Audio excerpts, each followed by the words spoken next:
Hi, it's Brad Leach here. I'm a speaker for the upcoming Bioceuticals Clinical Mastery Masterclass held on the 9th of February, where I'll be sharing the latest advancements, protocols, and evidence-based interventions for increased intestinal permeability. So if you'd like some tools to improve your confidence in the management of intestinal permeability in your clinical practice, find out more by visiting bioceuticals.com.au.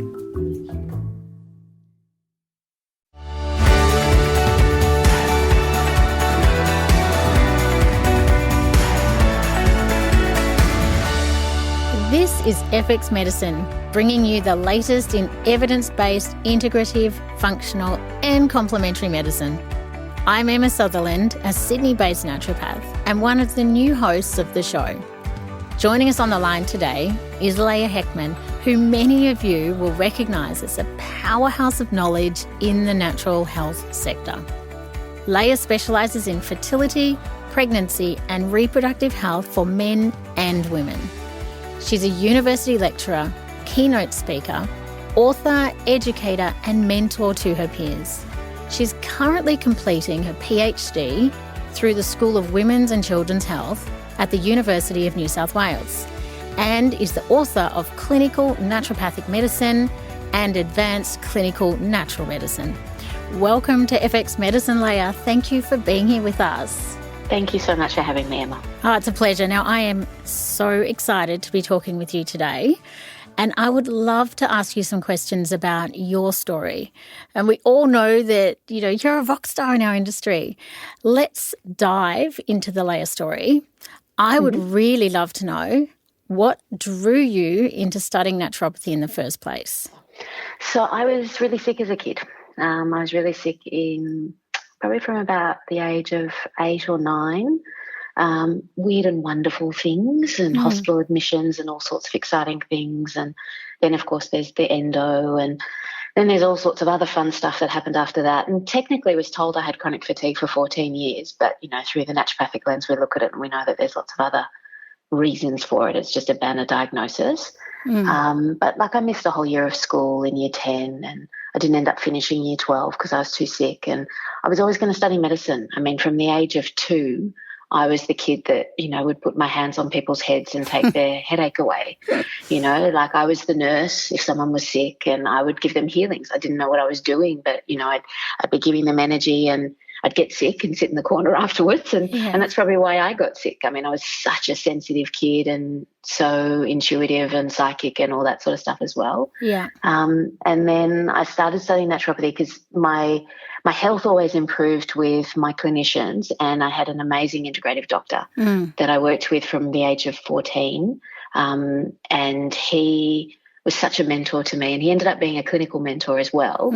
And because I couldn't finish school, I thought, all right, well, I can't study medicine yet, so let's start studying naturopathy, because the idea was do medicine and then do naturopathy subjects after, and it flipped on me. And then what a blessing that it did. Yeah. I think I wouldn't have been who I am as a clinician. I mean, I'll be honest with you, I still think about studying medicine, and I think when I don't have a 6 and an 8-year-old, I'll look at it a little bit more seriously. Yeah. But, it's so wonderful when you look back at it and you understand that the timing of everything has such intention and such magic behind it, and it guides you to where you're meant to be. So I'm really grateful for it now. Yeah. I love that you have really brought that energetic side of things, as you were intuitive as a child, because I remember when I first met you and I was thinking about it this morning. It was actually in the year 2000. It was my second year of my naturopathic studies, and you taught us bush flowers or bark flowers. I remember the class. And it was just such a beautiful way to learn, because you brought the theory, but then you brought it all to life with the energy side of things. And I love that comes from such a personal experience. I mean, it's crazy when I look back at it now, and I think so much of my personality is a bit funny, but I was teaching energetic healing at 16. Amazing. I was in meditation and energy classes from God knows when, and God bless my parents for letting me do all this, by the way. But I mean, I was literally teaching meditation and energetic healing at 16 and 17. I was teaching classes at 21 because I thought I could because I'd already started it. And this was because I'd had my astrology read, and I knew that my Saturn return was in Leo. So I knew I had to tackle all my Leo stuff. So I thought, okay, I better start teaching.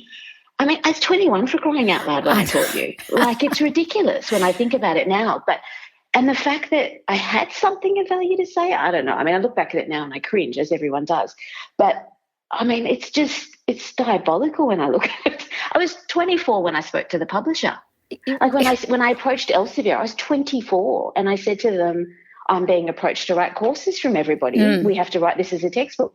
Who does this at 24? Well, do you know what I mean? Like, it is quite astounding. And, you know, did you actively seek to become a thought leader in our industry, or is that something that's just organically happened? Or no, it's purely organic, right? And the thing is that it was never my intention to be a leader from an ego perspective. It was never like, I want to be the best at what I can be sort of thing. Because, I mean, I've got more, you know, imposter syndrome than the next person. But it's just this whole thing of, for me, it was, I have to learn more. And every time I learn, I have to share that.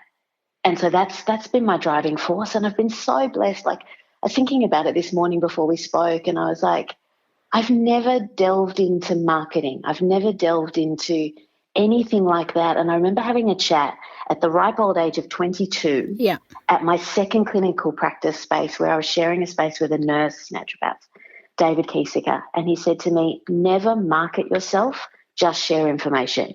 And it always stuck with me. And from that point on, I was just sharing info. And so the more I learnt, the more I shared. And obviously the biggest driver for me was fix my own health. So I had to learn more to understand it. So then I could understand people. So then I could teach others. And when I taught it, I understood it from many dimensions. So then I could share it in other ways and help more people. And it's just a cycle for me. Yeah, and I think that authenticity shines through, and patients can feel it, people can feel it, people reading your book can feel it. It's the authenticity that really does shine through. But what happens on days when you're feeling really exhausted and you've got a busy clinic day? How do you manage that energy? It's funny. I was with a patient last night. Yeah, so I started at 6:30 in the morning. It's 8:15, and I do really big weeks when it's school holidays, so I can have a whole week off with my kids for the next week. And I'm there. And my last patient is a woman, and postpartum depression, mental health history, and we have a conversation. And I'm like, it's the end of, oh God, a really full day, a really full week. And I know it's my last patient for the week. And I'm there and I'm like, I'm really exhausted. And we have the consult, and the consult's fine. And I would still think that, whenever I see a patient, I always ask myself, would I see myself? Was that of value for someone? Did I give them what they deserve? And I hung up from her and it was all fine or whatever. And then I called her back 15 minutes later and I said, I actually didn't say everything that you needed to hear. And we had another 20-minute conversation where I actually talked to her about really deepening her connection with her daughter and using that to motivate herself out of what was going through. And it really took a lot of extra energy from me. But of course, when I hung up from her, I was energized because it was the truth. And it was the deep connection between both of us, and it was the human connection. And, as clinicians, we do get burnt out and we do get exhausted.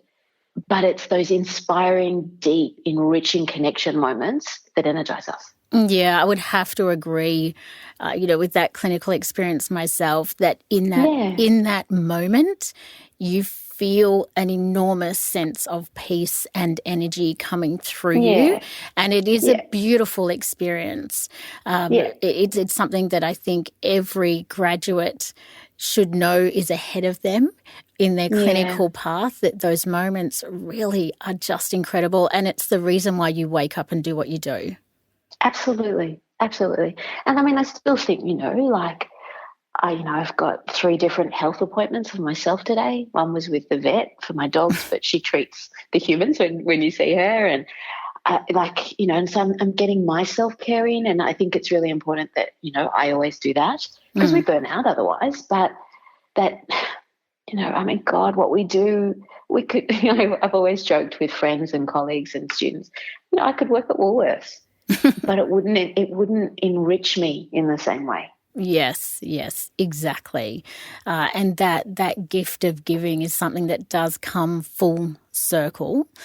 Absolutely. But when you were a new graduate, if you can kind of cast your mind back to being a new graduate, how did you go from being in that position to then having a highly successful clinical practice? You know, were there any sort of cornerstones or landmarks along the way that you can highlight for us that could inspire some new grads? The biggest thing for me has always been identifying doors. So my personality hates feeling closed in, locked in. So that's just a part of my makeup. But for me, I found naturopathy limiting at certain points. I found, our tools and what I was taught limiting. And so throughout my career, what I've always done is if I ever feel dead with it or uninspired or flattened, I literally will pull it all apart, learn something new, and then recreate what is my new truth. Right. It doesn't get pulled apart as much anymore. But like I remember when I started my master's, I remember sitting in that first class of that reproductive master's and just going, I know nothing. Oh my God, what have I been doing until this point? I know absolutely nothing. And that course was so inspiring for me in so many different ways because it pulled it apart and challenged me to go, what is my real truth through a naturopathic lens? How can I create a new truth? And what can I do to actually take my new learning and create something that will contribute more meaningfully? And so that's always been the way with which I do it. I find doors. And it's not to say that the new graduate, one of the worst things I think new graduates do is they just keep learning and they never integrate it. Yeah. But it's about remembering the rhythm of integration versus new learning, and then integrate and recalibrate and then more learning. But just keep finding doors, keep finding inspiration, keep looking for new ways to help support the people that you want to work with because you'll always have new challenges. Yeah. And I think that's the best growth model we have as clinicians because it feeds into everything else, It naturally generates success because it makes you keep moving. It makes you ahead of what's happening collectively. It helps you stay abreast of everything new and how to help people. But I think if you get stuck in a protocol-driven marketing model, that sort of thing, that's where you die as a clinician and you really can't help anyone. Yeah. Look, there's so many parts of that I would agree with. I definitely think the more that you study, the less you realize you actually know. And that can be completely overwhelming when you've already been in clinical practice for a year or two. And then you think, wow, what did I learn in college? I feel like I've learned nothing. But the process of unpacking what you've learned, dropping in new information and new insights and then repackaging it, to me means that, to be a successful clinician, you have to be open to thinking differently about things and you have to be open to challenging what you've been taught and challenging the way that you do things. And I think that behavioural flexibility and that mental agility are skills that are so important for practitioners. They really are important. If we need to keep a dynamic practice that keeps us energized, we need to be able to do that. And I think it's also, I don't want anyone to sort of leave this going, be really hard on yourself, set your bar so high that you'll never reach it. But the accountability, and I remember learning with a woman that I had supervision with, and she asked me this question and it shocked me to my core. She said, would you see yourself as a clinician? And I remember sitting there going, oh, wow, that's huge. And like I asked myself last night, I always ask myself, will I see myself as a clinician? And that's my barometer so that I maintain my flexibility. Yeah. Was I too stuck in my beliefs? Was I too limiting in how I saw the person? Was I expansive enough? Were my buttons pushed? Do I need to speak to someone about my buttons that were pushed? Like all that sort of stuff. And that's not the things that you're taught in college. What you're taught in college, I think, is how to learn. Yes. And it does it beautifully. And as long as you realise that all you're going to get from college is how to learn and you're going to get a system to fall back on as you unravel and unpack, then I think you're winning. Yeah, I think there's just so much more to learning than just the theoretical. You have to be in front of somebody, whether it's online or face-to-face. And when you're treating somebody, it's like looking into your own soul when you look into their eyes. I mean, it's very mirroring. And if you have stuff going on, that can really come up. And I think what you mentioned before, by actually feeling those things and addressing them is really important to your growth as a practitioner. And sometimes the tendency is to squash that down because it's uncomfortable. But I think it's really important for practitioners to be aware that when you're sitting with some discomfort, when you're in front of a patient, there's always something underneath it. It's funny, I often have this conversation with people that I'll supervise or colleagues and stuff, are you comfortable to show your emotion with your patient? And so if you think about like the area that you and I work in, predominantly in fertility and things, I know you do a lot more pediatrics than I would do. And you think about the journey that people will go on in that fertility space. And if you're not willing to show your emotion and your vulnerability, I mean, to a point, like you're not going to sit there and sob your eyes out because it's their consult. But, if they've had a loss and you don't show that it touches you, and you don't have enough of your own work that you've done to be able to connect to them in that space, what are we giving them? We're just giving them judgment and protocol. Yeah. You know what I mean? Yeah. Look, I cannot tell you how many parents I have cried with over the years when I work in peds, because as a mum myself, it deeply touches me, and it's why I'm so driven to really work hard in this space of peds, because if you can, really connect with the family, you can really change that whole entire family's life. But, the tragedy and the challenges in clinical practice for working with these patients, it's so tricky. But to be human with them in that moment and to hold space for them in that moment is such a healing tool in and of itself. And we're not really taught that. And I don't think that we should expect our qualifications to teach us that. And I think that's what makes or breaks clinicians, whether or not they're willing to do their own work in tandem to their growth as a clinician. Because I think the clinicians that expect to have a successful practice that don't do their own work, that aren't willing to look at their own things that come up, that aren't willing to have supervision, that aren't willing to be accountable and to look at, okay, I've got a deficit in that area and be honest and humble about that, be it emotional or intellectual or whatever it might be. I think that's what makes or breaks clinicians. Yeah. And that vulnerability to be able to do that is important. I like what you said before. I really like that you said you don't like closed doors. So the way I've always sort of thought about that is that when opportunities come my way, my thing is, Emma, just say yes. You'll work out the how later. But if your gut feeling is an instant yes, don't think about it so much in your head. Just say yes, and then you can do everything later to make it actually play out. I think we have to take those opportunities, even if they're scary, and run with them. Yeah, I'd agree with them. Yeah. I'd agree with that. Yeah. I mean, thinking about things, do you ever wish that you'd chosen medicine first? It would have been a different path for you, but do you think that would have been better for you?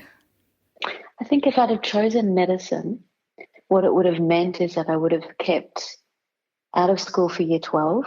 I wouldn't have had anything that would have helped me feel as though I was moving forward. Hopefully, at the end of year 12, I then would have been well enough to either repeat year 12 at school, go to TAFE, do whatever. And I remember looking at this as a decision as a 17-year-old. And I think I would have entered medicine in a much more closed way.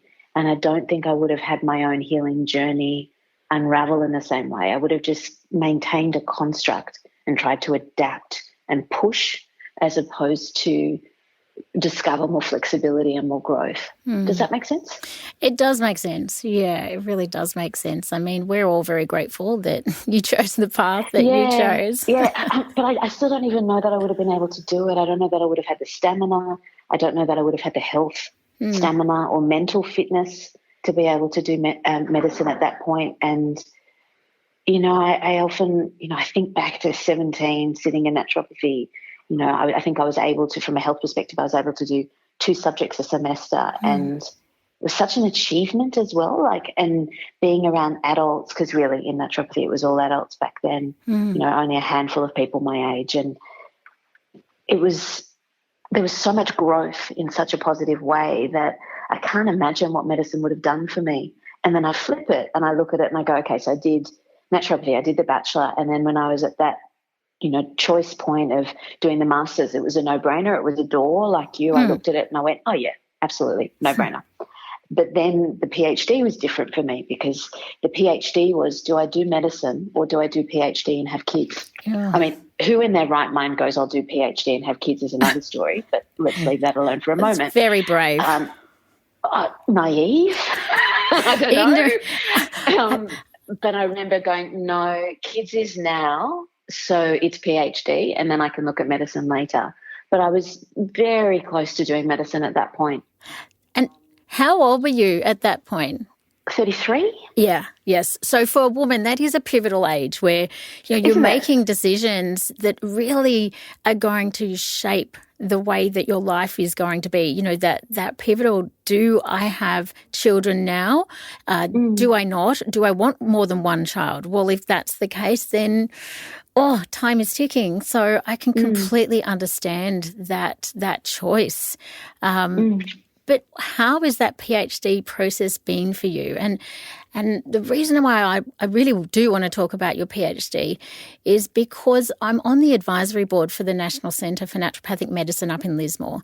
And one of the things that I really want to highlight is that doing PhDs is possible. And I think you're a great example of that, because obviously it will not have been easy for you juggling at the same time. Look, PhDs are definitely possible. I do look back, and actually I think I was 31 when I was making the decision to do the PhD, and then I think I started at 32, 33.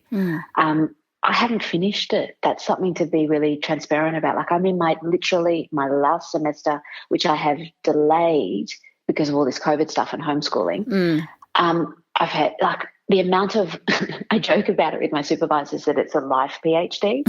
I've literally basically done 2, because my first one fell apart because my primary supervisor was basically told to leave the university. It was a whole kerfuffle, and I had to change universities and I had to change topics, because anything you can imagine that could happen in the middle of a PhD has happened. But, oh, my God, what a journey, and I wouldn't give it up for a second. I love it. Yeah, and I remember sitting at the point where I was like, I really want to do a PhD, going, and I was given offers to do PhDs in naturopathy. Right. Or combinations of naturopathy and medicine and stuff like that. And, I was speaking to various people, and people would contact me going, I hear you want to do a PhD. Do you want to do one with us? And I was like, are you joking? And I remember making a very intentional, conscious decision to go, no, I'm going to stick with Faculty of Medicine because there are more doors, and I'm going to stick with Faculty of Medicine because it will be harder. We can talk about that later. Yeah. And I'm going to learn more. For me, it's always about the learning. I was like, yeah, I could do a PhD on Chase Street. That'd be interesting. But I was like, what will I learn from this that I wouldn't be able to just do anyway on my own? It sounds to me like some of your decisions are organic, they just sort of happen, and others you take great thought about and really think about what is going to, as a result of this one decision, what else is going to happen. So there's this combination of, real sort of strategic thinking as well as intuition. Pretty much. Yeah. Pretty much. Yeah. For me, every decision is how many doors will open from that one decision. Yeah. And the PhD in a Faculty of Medicine, God, the amount of doors that have opened for me, it's astounding. But doors of knowledge, doors of different ways of thinking, doors of understanding naturopathy in a different way, understanding science in a different way, understanding the body, connecting to minds that are just spectacular. And that's what I wanted. I wanted to be inspired by people's intellect and their expansive thought patterns, and be able to both grow myself but also grow how I understood naturopathy. And I look at how I've changed with how I treat, how I lecture with naturopathy through the journey of the PhD. And I mean, anyone that did a course with me 10 years ago versus now would see the difference in it and how the confidence in the science and the understanding of the science is so much richer for obvious reasons. But then I think the naturopathy is more anchored. There's more truth to it because it has a bigger construct. It's less of the take chastery when you wake up because we think it affects melatonin levels. Do you know what I mean? Yeah, simplistic. There's real – what I wanted was to really create a system because that made me feel comfortable with how I was prescribing things. Yeah. Yeah. And I mean, does that make sense? Yeah, it does make sense.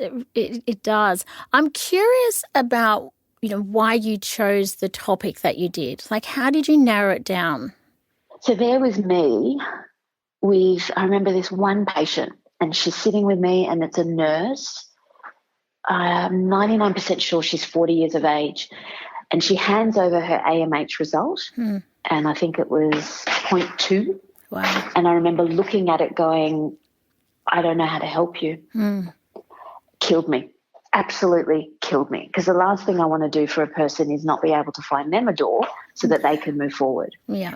And I remember looking at it going, I don't know that I trust this test. I don't know what I think about this test. So I joke about it in the context that, the first PhD was just on AMH, and then we evolved it because that was the first PhD. It was when AMH was a relatively new test. We didn't understand that there were stability issues that influenced it. We didn't understand it. And I was like, I have to be able to look at this and understand the limitations of it because people are making dramatic life decisions. Yeah. So, of course, I went out and tested my own AMH, which came back terrible, I might add. Okay. And then, of course, conceived my son in the first month. So we know that was fairly invalid. But I had to look at it on a felt sense and really understand it and go, no, there's more research here. But then I evolved the topic when the first project fell apart and wanted to really understand ovarian biomarkers in a different way because AMH had a lot more research in the 3 years, and so we understood it a little bit more. But, for me, everything is about understanding fertility to, I can look at it through a spiritual lens and go, yeah, of course, a woman at 56 could theoretically conceive. But then I look at it through a medical lens and go, no, these are the limitations and the parameters. Yeah. And I think, just working with women myself, they do make momentous decisions based on this data that they're receiving. And the emotional roller coaster that goes along with that is horrendous. It's traumatic and it really is so impactful. And so, gaining more understanding around these ovarian markers and AMH, where do you think that's going to lead us clinically? I mean, I know your PhD isn't quite finished yet, but how do you think it might? Final write-up. It's done. I'm just in final write-up. Okay. So, I've got all the data. I understand what we're looking at. I understand how it all works. And so it's all organised in that regard. But it's, where we're going with it is, the PhD, so we're testing these biomarkers that are literally, just biomarkers that are secreted by the ovarian fluid. We're back where before we had a test for estrogen. This is what we're looking at, the research department that I'm in.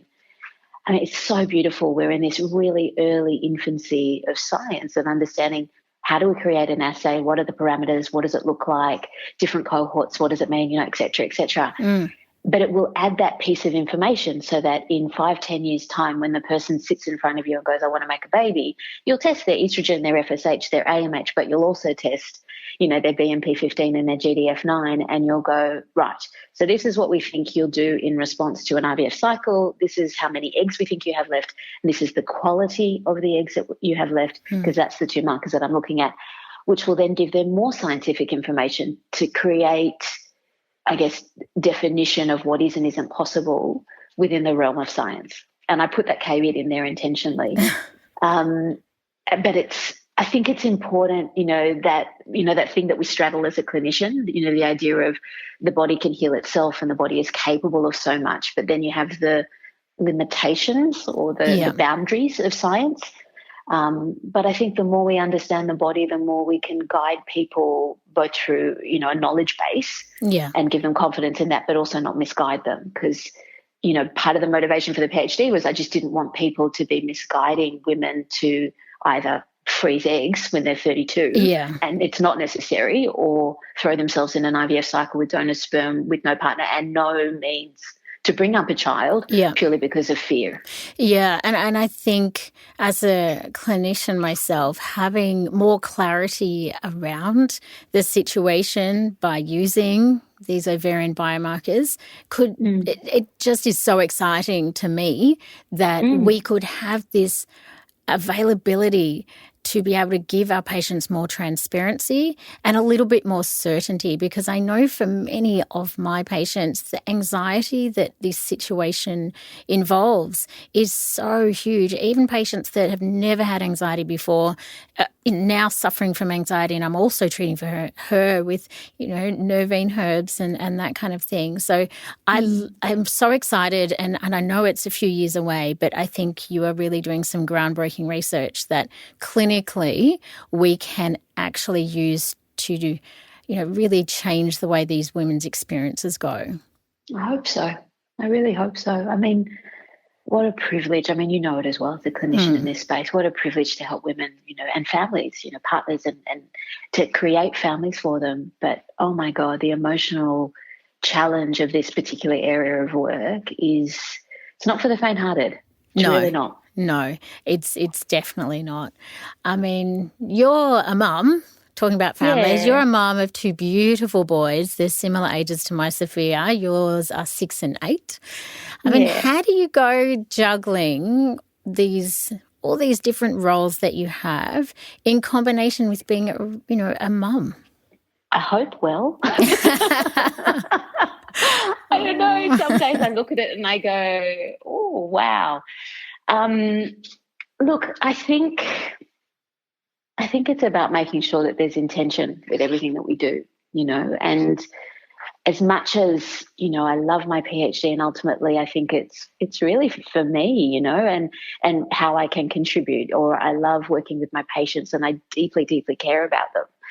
My kids are my number one, my kids are the reason for everything. They're the reason how and why we do what we do, but they're our greatest teacher and our most challenging teacher, that point as a parent when you look at them and you realise that all of your own issues come slamming you in the face if you can't help them with what they're going through. Yeah. And it's so hard. There is no greater joy and there is no greater teacher. Yeah, I would absolutely agree. And I think I have known for many years now that Sophia was put on this earth to teach me many wondrous things. But some of them very challenging. But when I think back to how I practiced clinically before I had Sophia compared to how I practice now, it is quite different because my lens, my aspect is so profoundly changed by that experience of becoming a mum and everything it entails. Did you find, how did that change go for you clinically? God, it makes us a much more humble person, It makes us more real. It makes us more vulnerable. It makes us more understanding. It's the classic, the patient, we're all Zooming at the moment. So, the patient the other day this week and the baby's crying and she's like, I don't know why he's crying. And I'm like, I'm going to let you sort him out and I'll call you back in half an hour. Don't worry. And you just shuffle your day around because you just know that as a mother, you're stretched. Yeah. As a father, you're stretched. As a parent, your bandwidth just stretches in ways you never imagined possible. Mm. And it makes us better people, And I do think that to work in the fertility space, to work with pregnant women, God, you have a tremendous insight if you've gone through it yourself. Yeah, I would agree. I mean, I did treat women's health before having Sophia, but the depth of my empathy was from day to night once I understood what it was like. I mean, us mamas, we always have mama guilt. I mean, how do you balance the mama guilt? I mean, I know with Sophia, we're a big fan of hot chips and, charcoal Charlies if I can't be bothered cooking. I mean, how do you balance? Because we know as naturopaths and we know so much. And sometimes I think ignorance is a little bit of bliss. But how do you balance all the knowledge you have around, all the theoretical, and then how does that combine with the practical with your boys? I think it's about obviously taking care of ourselves as parents, as individual women. I think that's really important. You know, I took my boys to Italy before all this COVID lockdown stuff for a family wedding, and we joke about it still that my son had 3 ice creams in one day.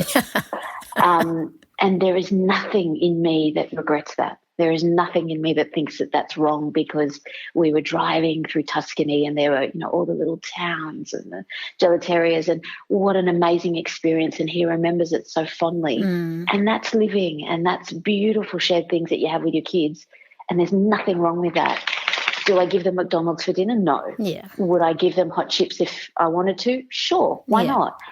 But it's about them understanding health and me trying to educate them as best as I can with health, but having the balance of it. Yeah, I think that balance is important, and also acknowledging that sometimes we just have to drop the mama guilt because we're not superwomen, and it's okay. One question I do have for you, if you think about you know, your experience as a mum, you know, what's been your most challenging moment or your most difficult experience in that space? I think the hardest is, you know, as they keep growing and different things keep happening, when you look at them and you don't have the answer, that's, I think, the hardest. And you just have to push yourself to keep digging to find it. And generally our kids, it's not that they fall apart, but they have their things come up. And because I've got 2, you know, they tend to take turns. Yeah. You know, as soon as one is good, the other starts to have something come up. But I do find it particularly hard when you're at your limit and you're tired and you've got your own stuff going on, and you've got to somehow navigate to find out what's the answer for what's going on for them. But that, you know, that lioness part of us that pushes us, that will protect them and do anything for them that they need, always prevails. But there's always that moment before you find that fire in you that finds that extra bit of energy, that extra fight. That I always find that just that point just before, I find that hard. Yeah, it feels absolutely impossible when you're in that moment, and the overwhelm can be so incredibly debilitating. I mean, for myself, I take adaptogenic herbs every day, and I literally have done that since the moment Sophia was born, literally. And I find that, you know, occasionally I forget and it's been a week and I haven't had them, and I really feel the difference. You know, what do you do to support yourself on a day-to-day basis? What don't I do? I have lots of animals. They're my spiritual family. So I think that they're a huge part of my support and my self-care. I have a number of different clinicians that I'll see, acupuncture, energy work, kinesiology, counsellors, whatever. I take nutrients, I have vitamin infusions, I take homeopathics, herbs, whatever I need at the time, You know, like at the moment I'm having juice cleansers delivered because it means that I'm eating regularly and I'm having protein shakes with them or whatever. And that's nourishing me in a different way, because with lockdown and homeschooling and whatever, I was finding that I just wasn't eating that well. Yeah.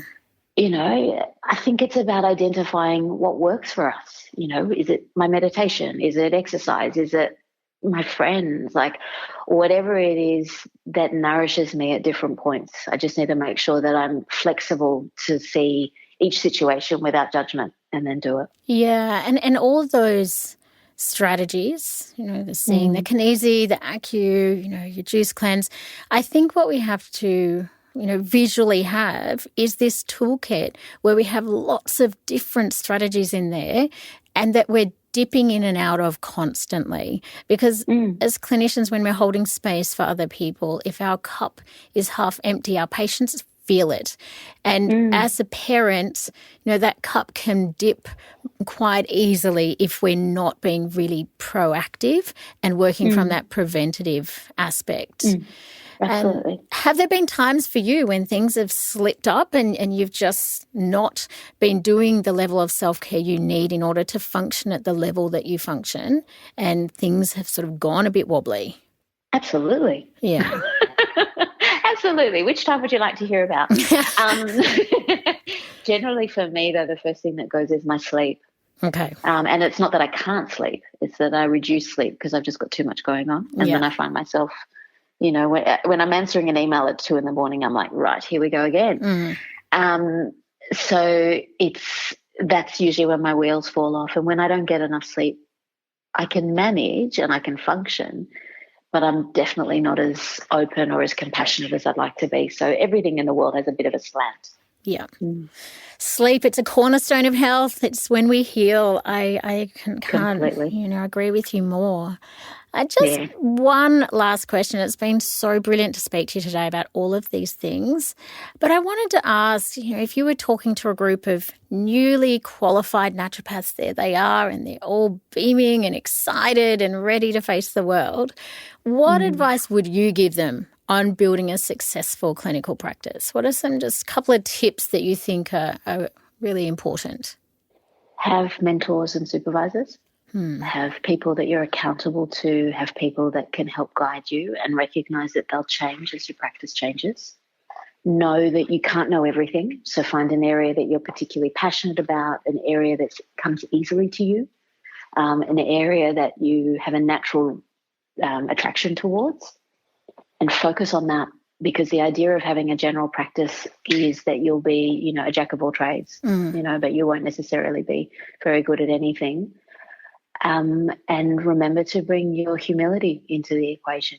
Be human, do your own work. Remember that the quality of your the quality of your practice is a reflection of the quality of your patients. And if you're not meeting your patient's needs, and you wouldn't see yourself if you were that particular patient, or you're not actually helping them, look at the how and the why and fix it. Yeah. And I love that you look through that lens of what I see myself as a practitioner.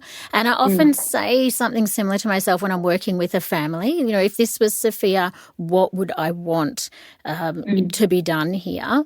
And the other point that you said about mentors and supervisors, I think that we have so much more room for that in our industry, because I feel like when you work with a mentor or a supervisor, what I call compress time, you learn from them, you shorten your journey so that you can actually be more efficient in a shorter amount of time. And I really would encourage anyone listening today to seek out a mentor or a supervisor or somebody that you can work with in order to become a better practitioner.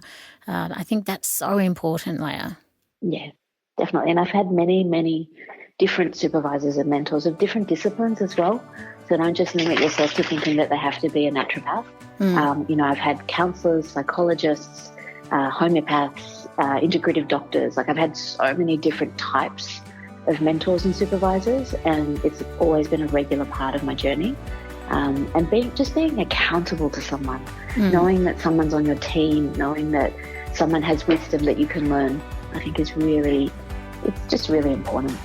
Well, thank you so much for being with us today, Leah. It's been an absolute pleasure to have you with us. Thank you so much, Emma. Really enjoyed connecting. And thanks everyone for your company today. Don't forget, you can find the show notes and transcript on the FX Medicine website. I'm Emma Sutherland for FX Medicine. Thanks for joining us.